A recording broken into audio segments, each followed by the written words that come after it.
யோனாவினுடைய காரியத்தை குறித்து நாம் பேசிக் கொண்டிருக்கிறோம், தியானித்துக் கொண்டிருக்கிறோம். ஆண்டவர் எப்படியெல்லாம் செய்தார் என்று அதை பார்க்கிறோம். நேற்றைய தினத்தில் கூட அதை வளர்த்து கொண்டே மனஸ்தாபப்பட்டார். இதுக்கு மேலே அடுத்த காரியத்தை அப்புறமா பார்க்கலாம். இப்போ யோனாவினுடைய கொஞ்சம் எதுக்காக போனா, எங்கே போனா, யாரு அப்படின்றதெல்லாம் கொஞ்சம் இந்த நாளிலே நாம் பார்க்கலாம். யோனா 1ஆம் அதிகாரம், யோனா தீர்க்க தரிசன புஸ்தகம் 1 அதிகாரம் 1 வசனத்தை வாசிக்கலாம். சொல்லுது, அமித்தாயின் குமாரனாகிய யோனாவுக்கு கர்த்தருடைய வார்த்தை உண்டாகி அவர் சொல்றார். இங்க ஆண்டவர் எப்பவுமே ஒரு சில காரியத்தை சரியாய் செய்கிறார். நம்ம நினைக்கிறோம், என்னை குறிச்ச ஆண்டவருக்கு என்ன தெரியும் அப்படின்னு நம்ம நினைப்போம். என்னை குறிச்ச ஆண்டவருக்கு என்ன தெரியும் அப்படின்னு நினைப்போம். ஆனால் ஆண்டவர் ஆதி அந்தம் எல்லாவற்றையும் நம்மை குறித்து அறிந்து வைத்திருக்கிற ஒரு ஆண்டவர். இப்படி கருத்தில் வேதம் அப்படிதான் சொல்லுது. நம்ம நினைக்கிற சில இடத்துல அவர் என்னப்பா என் கஷ்டம் புரிஞ்சிக்கவே மாட்டேன்றார். ஆனா இங்க இவனை ஊழியத்துக்கு அனுப்புறதுக்கு முன்னாடி ஒரு சம்பவத்தை இந்த இடத்துல நாம் பார்க்கிறோம். அமித்தாயின் குமாரனாக யோனாவுக்கு அப்படின்னு வார்த்தை. அப்படின்னா யாருடைய ஒரு மகனோ இதை யோனா. இவன் இங்க மட்டும் வரல, பழைய ஏற்பாட்டுல பல இடங்கள்ல இருக்கிறது இவருடைய பெயர். இவனை கொண்டு ஆண்டவர் ஒரு காரியத்தை செய்யணும்னு தீர்மானம் பண்ணி இருக்கிறார். சில நேரம் நம்முடைய வாழ்க்கையில ஆண்டவர் எதையோ ஒன்று செய்வதற்காக ஆண்டவர் பிரயாசப்படுவார். நம்முடைய எல்லா முன்னோருடைய பட்டியலும் நம்ம ஆண்டவர் கையில் இருக்கும். நாம தான் சில நேரத்தில் அதை ஒதுக்கும் போது அவர் ஒதுக்கிடுவார். நம்ம நினைச்சுக்கிறோம், அவர் எதுவும் நம்மளை கண்டுக்கவே இல்லைப்பா, விட்டுட்டாருப்பா. இல்ல, அவருக்கு எல்லாமே தெரியும். இந்த யோனாவை குறித்து அவர் சொல்றார், அமித்தாயின் குமாரனாகி யோனாவுக்கு அப்படின்றார். இப்ப நீங்க கொஞ்சம் 2 நாளாகமும் 14ஆம் அதிகாரத்துக்கு கொஞ்சம் திருப்பினீங்கன்னா, 2 நாளாகமும் 14ஆம் அதிகாரம் 2 ராஜாக்கள், மன்னிக்கணும், 2 ராஜாக்கள் 14ஆம் அதிகாரம் 25வது வசனத்துக்கு வந்தீங்கன்னா இவனை குறிச்சு அங்க பேசுறார். 2 நாளாகும் 14ஆம் அதிகாரம் 25வது வசனம் இப்படி சொல்றாரு, காத்தே பேர் ஊரானாகிய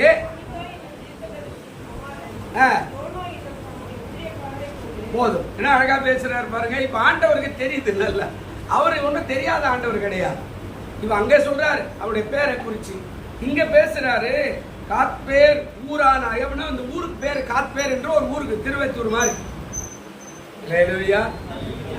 அப்போ ஆண்டவருக்கு நம்ம எங்க வாழறோம், எங்க பிறந்தோம், எங்க வளர்றோம், எங்க வாழ்க்கை முடியும் அப்படின்றது கர்த்தர் எல்லாத்தையும் சரியா வச்சிருப்பார். நம்ம நினைக்கிறோம் அவரு என்ன விட்டாரு, என்ன அப்படி செஞ்சுட்டாரு, அப்படியெல்லாம் கிடையாது. அவருக்கு எல்லாம் தெரியுது. ஆண்டவர் பேசுறார். இது ஏன் சொல்றாரு அப்படின்னு இதுல சொல்றார். அதாவது அந்த காத்பேர் ஊரானாகி அமித்தாய். அப்ப அந்த ஊர்ல இருக்கிற ஒரு மனுஷனுடைய மகன் அங்க சொல்றார், அவன் பேர் அமித்தாய். அவனுடைய அதாவது சொல்றாரு, அந்த வார்த்தை சொல்றார், அமித்தாய் என்னும் தீர்க்கதரிசின் குமாரன். இப்ப அவன் யாரு? தீர்க்கதரிசி. கர்த்தர் எப்பவுமே சில காரியங்களை சரியா எடுக்கிற ஒரு ஆள் நம்ம நினைக்கிறோம். சில நேரத்துல வழி வழியாய் வருகிற ஊழியக்கார குடும்பத்திலிருந்து சில பேர் எடுக்கிறார். சில பேர் வழி வழியாய் ஆதி கிறிஸ்துவங்கள்ல இருந்து சில பேர் ஆண்டவர் இழுப்பார். சில பேர் சரியா இல்லை அப்படின்னா திடீரென்று சில பேரை இழுப்பார். இதை நீங்க வேதத்துல பார்க்கலாம். வழி வழியாய் ஒருவனை ஆண்டவர் கூப்பிடுவார். அவன் சரியா வரலன்னா திடீரென்று இன்னொருவனுக்கு அது சாய்ஸ் மாறி. கர்த்தர் எப்பவுமே ஒரே மாதிரி இப்படிதான் என்னையா விட்டாரு, என்னையா கூப்பிடல, நான் அவனுக்கு முன்னாடி இருந்தேன், அதெல்லாம் ஒண்ணும் கிடையாது. யார் அதுக்கு தகுதியா இருக்கணும் நான் அவனை கூப்பிட்டுக்கிறேன். இப்ப ஏற்கனவே இவன் யார் அப்படின்னா இந்த காத்பேர் ஊரானாகி அமித்தாய் தீர்க்கதரிசினா அவன் ஏற்கனவே தீர்க்கதரிசியா இருக்கிறான். அவனுக்கு ஒரு குமாரன், அவன் பேர் தான் யோனா. இங்க எதுக்கு சொன்னார் இந்த வார்த்தைய? யோனா என்னும் தம்முடைய ஊழியக்காரனை கொண்டு இஸ்ரவேலின் தேவனாகிய கர்த்தர் சொல்லியிருந்த வார்த்தையின்படியே அவன் ஆமாத்தின் எல்லை முதல் கொண்டு சமபூமியின் கடல் மட்டும் உள்ள இஸ்ரவேலின் எல்லைகளை திரும்ப. எவ்வளவு பெரிய காரியம். இப்போ இவன் ஏற்கனவே இஸ்ரவேலுக்கு தீர்க்க தரிசனமாய் போனது. மேல பாருங்க 24வது வசனம் என்ன சொல்றாரு பாருங்க. கர்த்தரின் பார்வைக்கு பொல்லாப்பானதை செய்தான். அவர் சொல்றாரு, இஸ்ரவேலை பாவம் செய்ய பண்ணின நேபாத்தின் குமாராக எரேமியாவின் பாவங்கள் ஒன்றையும் அவன் என்ன செய்யல சொல்றாரு. இப்ப அவனுக்கு தான் தீர்க்க தரிசியா இவன் அனுப்புறார். ஏற்கனவே தீர்க்க தரிசியுடைய மகனா இந்த யோனா இருக்கிறார். இந்த யோனாவை பேர் சொல்லி நீ போய் வாய் அந்த காரியத்தை செய் அப்படின்னு இஸ்ரவேலுக்கு சொன்னவன். இப்போ இவன் வழி வழியாய் ஆண்டவருடைய சமூகத்தை சேர்ந்தான். அல்லேலூயா. ஆனா இவனை தான் ஆண்டவர் கூப்பிடுறாரு, மறுபடியும் எங்க போகணும்? நினிவேவுக்கு போ. சில நேரத்தில் நம்ம பயப்படும். அதாவது ஊழியத்துல சரி, குடும்பத்துல சரி, வியாபாரத்துல சரி, தாய் தகப்ப நல்லா சொகுசா சம்பாரிச்சு வச்சு அந்த பிள்ளைகள் கண்டிப்பா ஓரளவுக்கு அதை பயன்படுத்துவாங்க. இது உலகத்தில் இருக்கும். பரவாயில்ல, அப்பா நல்லா வீடு வச்சுக்கிறார், கார் வச்சுக்கிறார், நம்ம போனா நம்மளால முடிஞ்ச வரைக்கும் வியாபாரம் பண்ணலாம், பிசினஸ் பண்ணலாம், எனக்கு என்ன பார்க்குற அப்படின்ற மாதிரி. சில பேருடைய பிசினஸ் முதல்ல ஆரம்பிச்சு அதுக்கப்புறம் முட்டி போட்டு மேல வரதெல்லாம் பெரிய கதையா இருக்கு இல்லையா? அப்ப இவன் ஏற்கனவே ஆயத்தமானவன். அவனுடைய தகப்பனா தீர்க்கதரிசி, இவனுக்கு தீர்க்கதரிசி தெரியும், சத்தியம் தெரியும், சகலமும் தெரியும் இவனாக்கு. ஆனா இப்போ இங்க சொகுசா அப்பா சொல்றதுலயே கூடவே இருந்தவன இப்ப தனியா அனுப்புறாரு. எங்க போகணும்? நீ போய் நினிவே என்ற பட்டணத்துக்கு என்ன செய்யணும்? அறிவிக்கணும். இப்ப பாருங்க, இங்க வரும்போது அதான் சொல்ற, ரமித்தாயின் குமாரனாகி யோனாவுக்கு கர்த்தருடைய வார்த்தை என்ன பண்ணுதுங்க? உண்டாகி. கர்த்தருடைய வார்த்தை சரியா என்ன செய்யுது? உண்டாகி. இப்போ அங்க இஸ்ரவேலுக்கு அவங்க அப்பா தீர்க்கதரிசி சொல்றார், தாவீதுடைய வம்சம், சாலமோனுடைய வம்சம், அப்படியே சொல்லிக்கிட்டே வர.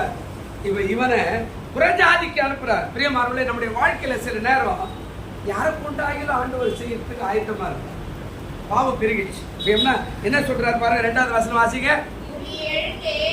நீ இப்போ சும்மா உட்காந்துக்கிறத விட்டுட்டு நீ எழுந்து எங்க போன? இப்போ மகா நகரம்னா பெரிய நகரமாய் இருக்கிற நினிவேவுக்கு போய் அதற்கு விரோதமாய் என்ன பண்ணிப்போ? பிரசங்கம் பண்ணு. அடுத்த காரியம், அவர்களுடைய அக்கிரமம் என் சமூகத்துல வந்து எட்டினது. நீங்க நம்ம சில நேரத்துல நம்முடைய அக்கிரமங்கள் கூட தேவ சமூகத்துக்கு ரொம்ப அதிகமா ஆயிடுச்சுன்னா, நமக்கு ஒரு தீர்க்கதரிசி கிறிஸ்துவத்திலிருந்து வரலாம், புறஜாதியத்திலிருந்து கூட வரலாம். யாராவது ஒருத்தர் சொல்லுவான், ஏப்பா நீ வாத்தியார் பையன் தானே, இந்த வாத்தியார் எவ்வளவு நல்ல மாதிரி, ஆனா நீ எப்படி இருக்கிற? இதை கிறிஸ்துவ சொல்ல மாட்டான். வேற யாரோ என்ன செய்வான்? பக்கத்தில் இருக்கிற யாரோ ஒருத்தர் சொல்லிப்பான், நீ வாத்தியார் பையன் நல்ல பையன் தானப்பா சொல்லுவான்.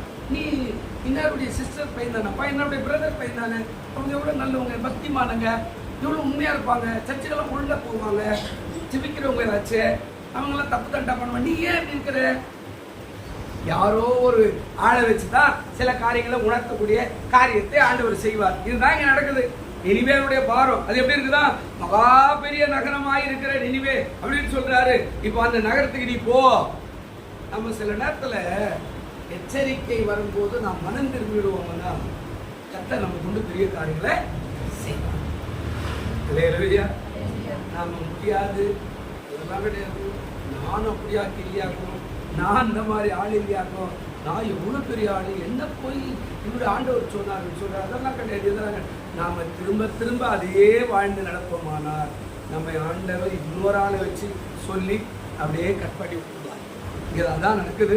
நான் சொல்றார், நினிவேவுக்கு போய் அதற்கு விரோதமாய் என்ன பண்ணுங்க? பிரசங்கம் பண்ணு. பிரசங்கம் பண்ணுனா சொல்லு, அழிவு வருகிறது, மனம் திரும்பு கேளு சொல்றாரு. அதாவது அவருடைய அக்கிரமம் என் சமூகத்துல என்ன ஆயிட்டுதா? வந்து எட்டினது. தேவ சமூகத்துக்கு போய் அக்கிரமம் எட்டுற அளவுக்கு இவனுடைய பாவம் பெருகி போனது. சில குடும்பங்கள், சில பட்டணங்கள், சில அரசியல்வாதிகள், சில பிசினஸ்மேன்கள், சில பேருடைய வாழ்க்கையில அந்த அக்கிரமம் ரொம்ப பெருகிடுச்சுன்னா யாராலுமே எதுவுமே செய்ய முடியாத ஒரு காலகட்டத்துக்கு வந்துடும். இப்ப நினிவே அப்படியாய் வந்து விட்டார். தூதர்கள் சொல்றாங்க, நினிவே இப்படி ஆயிட்டது, நினிவே இவ்வளவு அக்கிரமம், நினிவே இப்படிப்பட்ட காரியம்.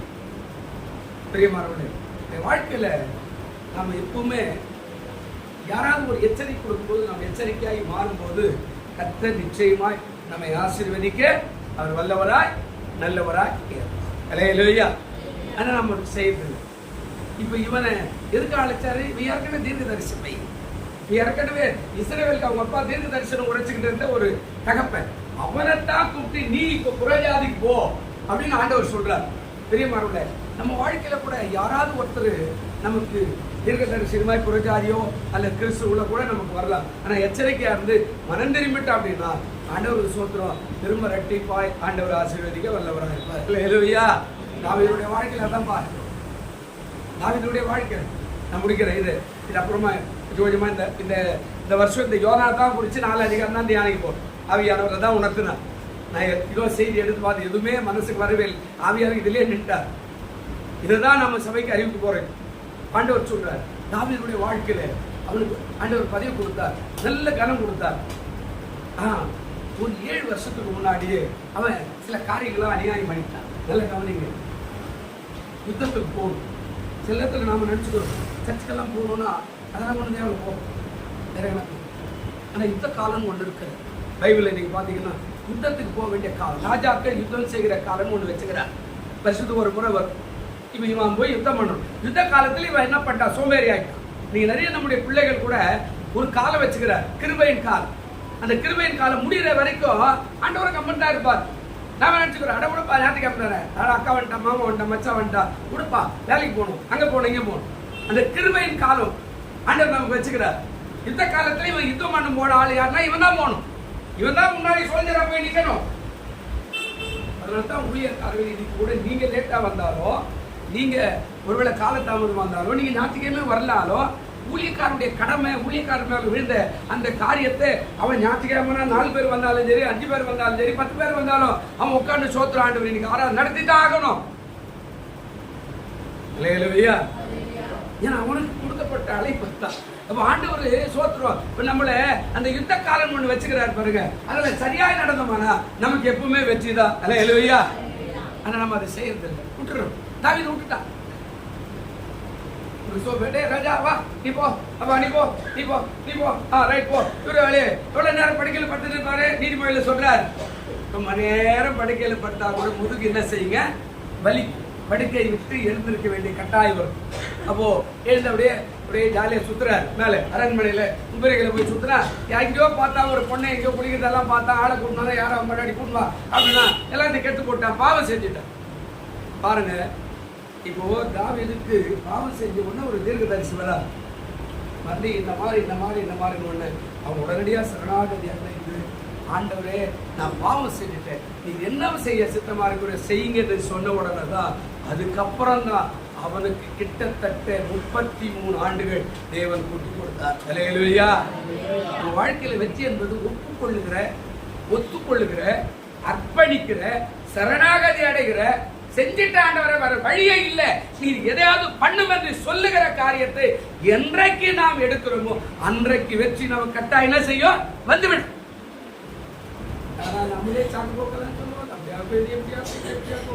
ஞாயிற்றுக்கிழமை போகணும்னா என்னவாக்கோ, ஆமா பெரிய காரியம் அவராய், இதெல்லாம் நம்ம பேசினா அவர் ஒத்து வரப்பட்டார்.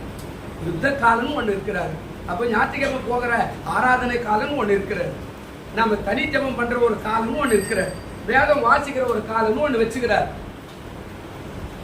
இந்த காலத்தையெல்லாம் நம்ம மறந்துட்டோம் அப்படின்னா ஒரு காலம் வரும்போது அதுவே நமக்கு விரோதமாய் சாட்சி சொல்லுகிற ஒரு காரியமாய் மாறி. அதுதான் இங்க சொல்றாரு. தாவீது மன்னிப்பு கேட்டுட்டான். இப்ப தாவீது சரித்து உள்ள போறேன்னா அது வேற, அது நிறைய வேற போயிடும். இப்ப தாவீதுடைய சரி சுருக்கமா ஒண்ணு 51ஆம் சங்கீதத்தை எழுதலாம். எத்தனை சோதரம் அவன் எழுதின அந்த பட்டால நீங்க பாத்தீங்கன்னா, அவன் ஆண்டவரே நான் நீதிமான் அப்படியெல்லாம் ஒன்றும் சொல்லவே இல்லை, நான் பாவி, என் தாய் என்ன கர்ப்பத்தில் பாவம் வச்சுட்டாங்க, ஆண்டவரே பரிசுத்த ஆவியை இடத்துல எடுத்துக்கொள்ளாதோம், என்னை தள்ளிடாதீங்க. அதுக்கப்புறம் இன்னொரு இடத்துல ஒரு சொல்றான், யூசேப்பினால என்ன கொஞ்சம் கழுவுங்க, உடைய ரத்தத்தினால என்னென்ன செய்யுங்க, கழுவுங்க. நிறைய அந்த அதிகாரத்தை திரும்பி வாசிங்கன்னா அழுகையே வரும். அவன் எல்லாம் சொல்றான், பலியை நீ விரும்பல, இப்படியா செஞ்சிருவேன், எனக்கு ஏகப்பட்ட ஆடுக்குது மாடுக்குது எல்லாத்தையும் வெட்டி எடுத்தாடுறேன், ஆனா நீ விரும்பல ஆண்டவரே. நிலபலி நொறுங்குண்ட அந்த 17ஆவது வசனம் ரொம்ப ஆச்சரியமான வசனம். அவன் சொல்றான், எனக்கு அடிக்கடி தேவனுக்கு ஏற்ப பலி என்னதாருங்க, நொறுங்குண்டாவியோ தேவனே நொறுங்குண்டதோ நறுங்குண்ட இருதயத்தை நீ என்ன செய்ய மாட்டீங்க, புறக்கணிக்கு.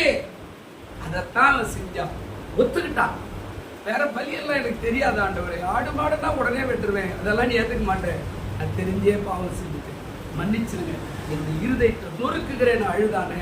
அந்த அழுகைத்தான் மறுபடியும் 33 ஆண்டுகள் அவனை கூட்டி கொடுத்து 40 ஆண்டுகள் ராஜாவாய் தேவன் மாற்றினார். அல்லேலூயா. அப்ப நீ கிறிஸ்துவனா இருக்கலாம், கிறிஸ்துவனா இல்லாத கூட இருக்கலாம். கர்த்தருடைய நாமத்துக்கு மகிமை உண்டாகட்டும். பிரியமானவர்களே, பாவம் பெருகும் போது எச்சரிக்கையும் நாம் ஜாக்கிரதையாகவும் இருக்கணும். பாவம் எங்க பெருகுது யாருக்கும் தெரியாது, எப்படி பெருகுதுன்னு யாருக்கும் தெரியாது. அந்த காலத்தை நாம மறக்க கூடாது. யுத்த காலம், வேத வாசிக்கிற காலம், ஜெபிக்கிற காலம், ஆராதனைக்கு போற காலம், கிருபையின் காலம், இது எல்லாம் நம்ம மறக்க கூடாது. இந்த காலம் எல்லாம் முடிகிற காரியம் வரும்போது கர்த்தர் நியாயத்திற்கு வந்துருவார். இவன் ஒழுங்கா போய் யுத்தம் பண்ணிருக்கணும். யுத்தத்துக்கு எல்லாரும் அனுப்பிச்சுட்டு இவர் உட்காந்து டிவி பார்த்துட்டு உட்காந்து, சும்மா உதாரணம் சொல்றேன், அந்த காலத்துல டிவி இல்லைல்ல, இவருக்கு டிவி பார்த்துருவாங்க. ஆராதனையா கூட அவருக்கு வேற வேலை இல்லை. எனக்கு எவ்வளோ வேலை, ராத்திரி வேலை நான் கஷ்டப்பட்டு வந்துக்கிறேன், இவரு போய் ஆராதனைகள்லாம் கூப்பிடுறாரு, இவருக்கு ஒரு வேலை கிடையாது, அவர் செஞ்சுக்குவார், அது அவருக்கு வேலை. நிறைய பேர் சொல்லவில்லை, ஜெபம் பண்ணுங்க, ஆத்துமா கூப்பிடுவேன், அது அவருக்கு வேலை, எனக்கு என்ன ஆகுது அப்படின்னு இல்லை. அந்த மாதிரி ஆராதனை அது அவர் பார்த்துக்குவார், எனக்கு என்ன ஆகுது. நல்லா கவனிங்க, இவருடைய வாழ்க்கையில இதுதான் நடந்தது. தாவீதே மாற்றினார். இதோட நான் முடிக்கிறது. இதிலிருந்து மறுபடியும் நாளிலிருந்து தொடர போறோம். கர்த்தர் ஆசீர்வதிப்பார். கண்களை மூடுவோம், எழுந்திருப்போம். நல்ல பிதாவே, இந்த யோனாவை குறித்து நாங்கள் தீர்க்க தரிசனமாய் ஆண்டவரே பார்க்கிறோம். இந்த வருஷம் எங்களுக்கு ஆண்டவரே இதை வெளிப்படுத்தி எதுக்காக எனக்கு தெரியாது. எனக்கு ஆமாப்பா, இவருடைய வாழ்க்கையில என்ன நடக்குதுன்னு எங்களுக்கு தெரியல. ஆனா இதைத்தான் இந்த வருஷம் எங்களுக்கு வெளிப்படுத்திருக்கிறீங்க ஆண்டவரே. இதுல இருந்து எங்களுக்கு என்ன பாடம் சொல்லி கொடுக்குறீங்க, நாங்க என்ன கற்றுக்கொள்ளணும், எதை விடணும், எதை பிடிக்கணும். இன்னைக்கு வந்திருக்க அத்தனை பேருக்கு இது பிரயோஜனமா இருக்கட்டும். இதை பார்த்து கொண்டிருக்கிற, கேட்டுக்கொண்டிருக்கிற அத்தனை பேருக்கு இது ஆசீர்வாதமாய் மாறட்டும். நன்மை செய். இயேசுவின் நாமத்தில் வேண்டிக் கொள்கிறோம் எங்கள் ஜீவனுள்ள பரலோக பிதாவே.